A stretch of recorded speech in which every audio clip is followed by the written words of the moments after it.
Komentaras apie rungtynes. Atrodytų, pirmoji pusė dar pavyko su jais lygiai, bet antroji jau kažkas nesusiklostė. Antroji pusė paleidom ir taip ir gausi.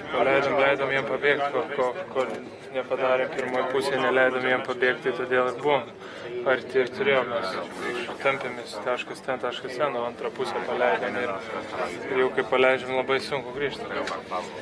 Rungtynės neatrodė ir labai draugiškos, nors ir jau ten didelis skirtumas buvo, bet buvo tokių konfliktinių situacijų. Kas ten nutiko? Žinau, abi komandos žaidžia prieš tai, žaidžia aštriai ir tiek. Po rungtynių štai vėlgi buvo situacija.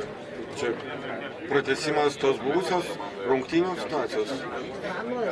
Nežinau, čia draugiškas pasveikinimas. Iš tiesų, ar amerikiečiai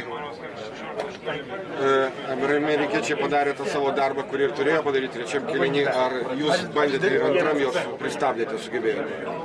Nežinau, jie labai gera komanda, tikrai žaidžia neblogą krepšinį. Pirmoji pusė gal pavyko jos pristabdyti, kad nuo jų gerųjų pusių trečiam kėliny palūžom gal šiek tiek.